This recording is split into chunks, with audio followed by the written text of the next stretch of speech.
Well, joining me now is a man who spent more than 30 years as a coach in baseball, 6 of those seasons with the Mets. Now he has a new book called Crunch Time, How to Be Your Best When It Matters Most.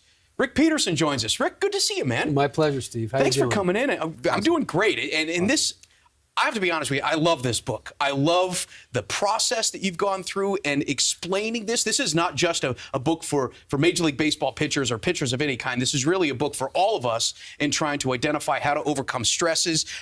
You know that the big part of the game, obviously, is mental, but your book is about reframing your mind. What exactly do you mean by that? Well, what happens, people that are highly successful, fear, worry, and doubt's the number one public enemy that we all deal with.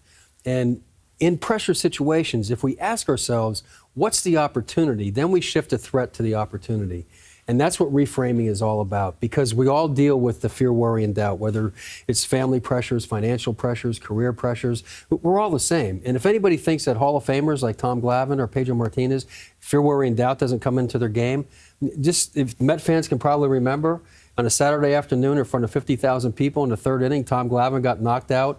And some of the people here may be guilty that are watching this show of those 50,000 people chanting Glavine sucks to the point you could hear it at LaGuardia. Yeah. So you don't think he was overcome with fear, worry, and doubt? Without question. Yeah. You know, so that's all the whole part of coaching. I love some of the stories in here as an example of how you have helped certain guys. Tom Glavine, you helped resurrect his career in the twilight of his career so that he'd get his 300th victory with the Mets. But you've also helped some other guys whose names we may not remember. Chad Bradford, another great example. I mean, this is a guy who you helped from a mental aspect or from a physical aspect as well to help get him a $10 million contract with the Baltimore Orioles.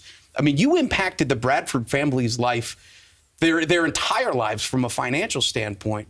How does it make you feel to be able to impact people in that way? Well, this is a privilege. To be able to do what I've done for my career, it's a privilege. And when I started doing this as a coach, I realized that the quality of a person's life is to truly make a difference in someone else's in a positive way. So it's a selfless path.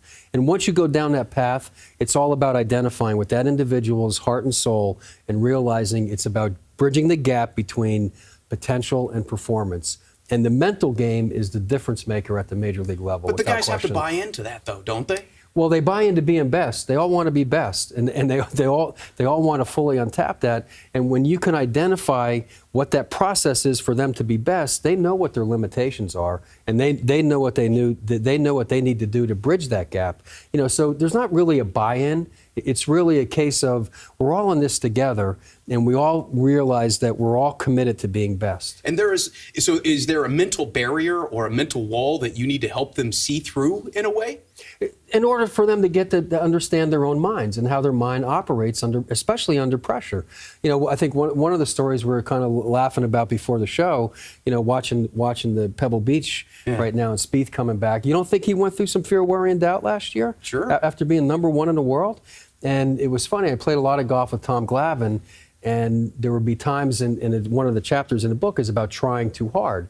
And there would be times in the course of a game where now I could see Tommy's overthrown, he's trying too hard. And I would go to the mound and put my hand on his shoulder. I said, Tommy, the long drive contest is over. Put your driver back in the bag, get your 3-wood out. This is about fairways and greens. That's the thing. You have to have an intimate knowledge of the player, of the person, of the human being to know how to trigger a response and steer them in the right direction. I want to ask you real quick about Victor Zambrano, because you endorsed the Mets trading for Zambrano, a guy who has great physical tools, but was just obviously unable to put it together. Now, it was out there that you said that you could have him fixed in 10 minutes. What really happened there? Well, number one, maybe I'm wrong, but I don't think I'm as dumb as I look. You know, so first of all, my mind would never go to that place.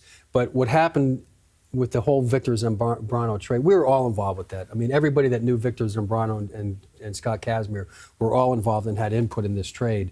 But he had some mechanical flaws that inhibited him from throwing strikes. So in a private meeting with Jeff Wilpon and Jim Duquette, we reviewed his delivery, and they said, what do you think? And I said, well, you know, if he makes just a couple simple adjustments, you know, this is simple. It'll allow him to repeat his delivery on a consistent basis and throw strikes. So on a conference call, about a 2-hour conference call, they asked me towards the end of the call, it was my only input really on the call, they said, how long is this going to take for Zambrano to make these adjustments? I said, this is like simple. We take him down to the bullpen, We'll be there for a few minutes, and then he's got to practice this. Then he's got to drill it and drill it and drill it. So we make the trade, and the next day, my oldest son calls and said, Dad, I just watched ESPN. Tim Kirchin said Rick Peterson can fix Zambrano in 10 minutes. And I said, Tim, thank you for putting me down this path in New York at that particular time. So fake news basically is what that was at the time. Yeah, exactly. But the thing is, you've had such a great impact on some pitchers. John Maine, Oliver Perez, being able to turn those pitchers around and help them find themselves while they work here with the Mets. Zambrano was not a success story. Did that have more to do with his physical inabilities, the injuries that he had suffered, or was it that he wasn't able to embrace this mental aspect? Well, this is not an hour and a half show, I don't think. You can't really dive into it too deep. No, but I think the only thing I'll say on air right now, when Victor Zambrano had his press conference after he injured himself the following year, he said to everybody in New York, which people might forget, I never threw one pitch healthy in New York. That was what he said in his press conference, and I'll leave it at that. Let's switch gears here to Try Easy. Your method is Try Easy. 90% effort is going to get you 100% results. Well, today Noah Syndergaard says that he wants to throw harder. What is your advice to Noah? Well, you know what? I don't know Noah, but I'm a huge fan, and every time I watch him pitch, and I watch him pitch quite a bit because when he's on, if I get a chance to watch him, I'm dying to watch Noah Syndergaard. He is probably the most gifted pitcher in Major League Baseball today, and not only with his fastball, but also with his secondary pitches. But he locates, and when he gets to the bottom of the strike zone, there's nobody like Noah Syndergaard. But I don't think another 2, 3, 4 miles an hour are going to be the difference maker. And when you take a look at the research out of ASMI Lab, ligaments can only throw so hard before they start breaking down.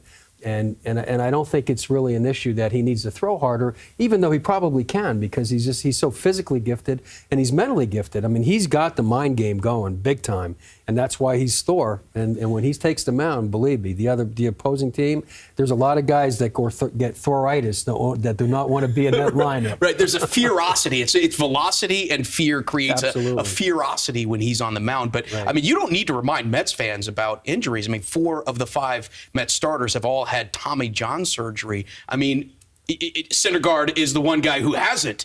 He's the one. So it seems like the injury bug is really starting to bite these pitchers because maybe they're trying too hard.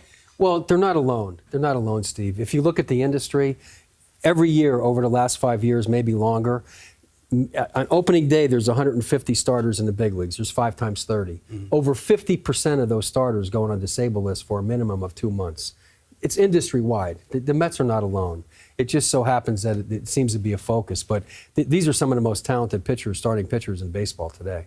Well, this book, #1 on Amazon. Congratulations on that. You're also a sought-after keynote speaker as well. So people can look at you. They can watch you, in person, if you will.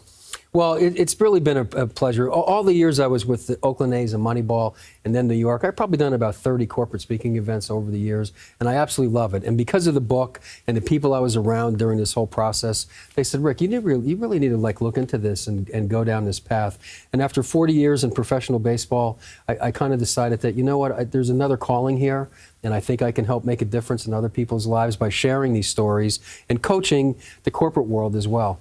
Yeah, well, that's the thing. This isn't just for baseball players. This is for everybody, and it's well worth it. The book is called Crunch Time. You can get it online everywhere. Former Mets pitching coach Rick Peterson, thank you so much. Very much appreciate it. Thanks so much, Steve. And one last thing, if you could check out rickpetersoncoaching.com, that would go a long way. Hop online. We'll do it. Thanks, Rick. You got it. All right, man. Stick around. We'll be right back.